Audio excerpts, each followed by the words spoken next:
We need to realize, folks, it's American people versus the government, not left versus right. First thing that needs to happen is we need to drop the hyphenated Americans, and everyone needs to come together as Americans.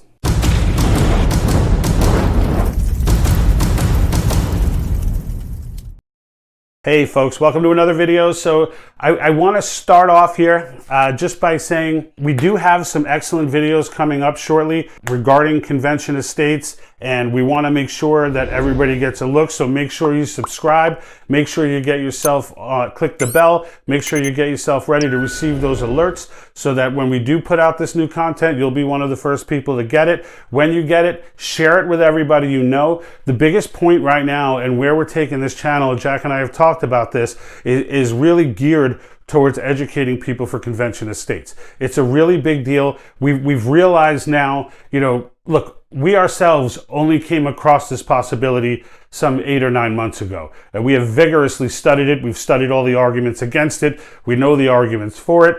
And we want to make sure that we share this information with everyone, because this is it. This is the way we unify. This is the way that we get it together. So if we're going to get into it. We're going to have more on this coming up, more videos to release regarding different aspects of convention estates. But we definitely encourage you to not only do us, but also educate yourself through other channels, conventionestates.com, thepatriotthinktank.com/COS for convention estates. We have a ton of information there with links to the convention estates website, so you can sign the petition, you can get yourself on board, learn how you can take action. They do a great job of reaching out to people. They'll actually call you, ask you, how you think you can contribute. Even if it's not money, time is good too. We need it all. We need it all. So when I say we, I mean American people. So that brings me to my topic for today. When you look at yourself in the mirror, or when you look at yourself introspectively, how do you see yourself? Do you see yourself as an American? Now, the answer to that may be simple. Of course I'm an American. Well, it's not exactly as easy as it sounds. Because when you really look into it, only you can answer this question for yourself. But when you ask, and I'm sure we've all been in this situation before, where someone has asked, hey, what's your nationality? Or better yet, where are you from? Right? Is your answer American? I don't know. Right? That's an answer. That's a question that only you can answer. Right? If it is American, do you feel like that's the right answer, or are you just saying that because that's what the answer should be? Now, this goes for everyone, right? This goes for everyone. This is not an accident. The fact that we feel this way, the fact that so many people feel this way is not an accident. The fact that we see ourselves as hyphenated Americans is not an accident. This was designed. Okay, this was designed. These hyphenations, these groups, these boxes that we're being put in, these didn't happen organically. This is not just how the culture evolved. This was taught to us. It was taught to us, and we taught it to our kids. And whether we actively taught it to our kids or just didn't unteach it to our kids, it's the same thing. Either way, the kids grew up getting this all day in school, all day on media, all day in movies, all day online. Everywhere they go, every piece of media they consume, or we consume, brings this point home again. And it does so in the name of diversity. Now, diversity in and of itself is not poisonous. Of course, it's great if there are all types of people and whatever working in any different environment or doing anything really. Where it becomes creepy is the way that it's being implemented.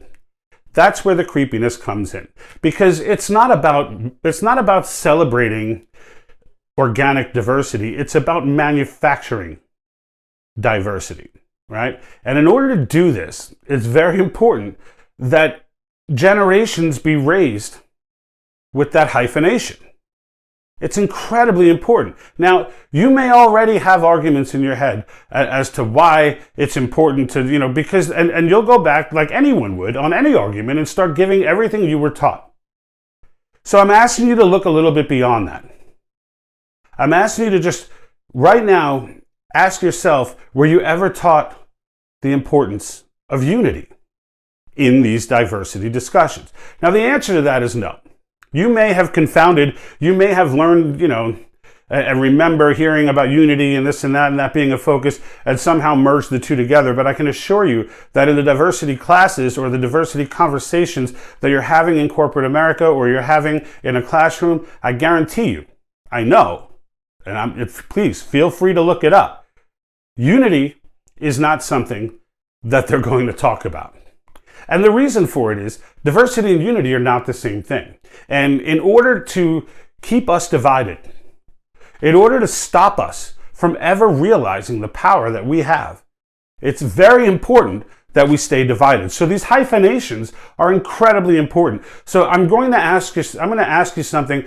If you did take this exercise and you did look in the mirror and you did decide, you know what, I do look at myself as a hyphenated American. Rethink that. Rethink that and come on board. Come on board and realize that what we really want to teach, what we really are all about, is unity. What we really are, what makes America exceptional is the American people. So one way to help knock that down, if you're the enemy, is to stop getting Americans to look, number one, at themselves as Americans, and number two, to see themselves as a unified entity. Because once we do that, once we realize that, it doesn't matter what our color is, what our ethnicity or culture, or we understand that there are multiple cultures. This is not a lesson that needs to be taught in college. We know if you go to New York, you're going to get a good dose of Italian culture. And that's because of the way history played itself out. At one point during the Great Immigration, there were more Italians in New York City than there were in Rome. Okay, so it's not a shock that their culture, bled into New York City a lot. However, if you come down by me in California, you're gonna see a heavy Mexican influence on the culture. Again, historically makes a ton of sense. Okay, I mean, go and tell a Californian they can't have a taco, and those are fighting words. So in the end, my point is, stop thinking of yourself as hyphenated. Start thinking of yourself as American. Just plain American. Just try it. And then see the doors that open up for us. It's not just for you, for us, for all of us. And one of those doors is convention of states. Now, real quick on convention of states, because I put up videos on the arguments that they have against it and why those arguments are ridiculous. It's important for us to understand that having the power that Article 5 gives to our citizens, okay, having that power and not using it when it's needed to be used is kind of like, think of yourself as having the power of super strength and the power of flight. And you're out and about in a major city, and you see a commotion going on, and there's someone at the top of a building who's ready to jump. Well, that person does jump. And as you watch them fall, you think to yourself, wow, that's horrible, that's disgusting, I can't. But meanwhile, you have the power of super strength and the power of flight to fly up there and save that person. But if you don't know that you have that power, well, then that person's going to fall to their death, right? Well, it's no different in the situation that we're in. And why, it's very important for the powers that be, for our government, to make us think we don't have that power, or that we do have the power, but it's such a dangerous power that it should never be used. Of course they're going to say that. Of course that's the argument you're going to hear. There is no shortage of Google pages that put this argument forth. If you want to Google, convention of states, you'll find plenty of runaway convention arguments, which just shows you that they haven't taught civics. Anyone who makes a runaway convention argument, by the way, stop. You're embarrassing yourself. You're an example of the damage that gets done when people don't teach civics. Right? You're one of those 6 out of 10 college graduates that doesn't have any idea how to amend the Constitution. It's important that we understand this. This message of unity, I want to make sure that I hit home, and I'm going to hit it home often, okay? Because this is the key. This is the key. Education is the key. We don't have a lot of time. We've got, the conventionofstates.com has gotten us a long way. They've gotten 15 states to get on board already. Everything stalled last year because they put stuff on the shelves. The resolutions are there. The question is, do we know enough about what's going on with our own country and our own constitution to be able to fight back, to be able to use this power to get those resolutions passed? Because we can do it all next year. It could all be done by spring. We could be calling the convention in the summer, literally. It's not like we're just pie in the sky. This is absolutely doable. But if we continue to sit on our hands, think of ourselves as hyphenated, think of ourselves as divided, think everything is overwhelming, think, it's just too big, the government, the problems are just too vast. Look, don't be a part of the problem, right? Don't be a part of the problem. The founders of our nation knew that this day would come. This would not be a shock to them.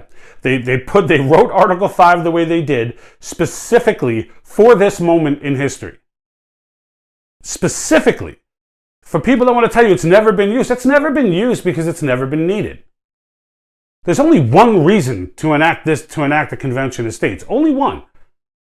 And that's government overreach. If you're not putting in amendments that will negatively impact the federal government, well, then you could just have the federal government put the amendment in or propose the amendment. This is the moment, folks. Each time in American history where people had to step up, they did. Each time. It's our generation, and when I say our generation, it doesn't matter what generation you're in. It's this time, all right, this era. It's the American people of this day whose obligation it is to step to the plate now. So let's go ahead and do it, all right? We're starting slow here, all right? I just want people to focus on the one thing, and that's, do you consider yourself a hyphenated American? And if you do, is that right? Is that what defines you? Is that who you are as an American? Because I think most of us will answer no. Like, it's an important feature, but it's not what defines me. My actions define me, right? My actions define me. So your actions define you as well. Let's drop the hyphens, okay? Let's drop the hyphens. And let's go ahead and start talking unity. Let's start bringing it. If they can talk equity all day with these equal outcomes, we can talk unity all day. If they can talk diversity all day, we can talk equality all day. There's no reason why we can't just... The best way to counter crazy speech is with more speech. So let's get this done. Let's get this movement underway. That's it. That's the message for today. You guys have a great weekend. Coming up soon, we have another video on Convention of States. This one's going to be targeted on our veteran support for Convention of States, a tribute to them, our great men and women that have served. Stay tuned for that. Make sure to subscribe. We'll see you soon. And like that.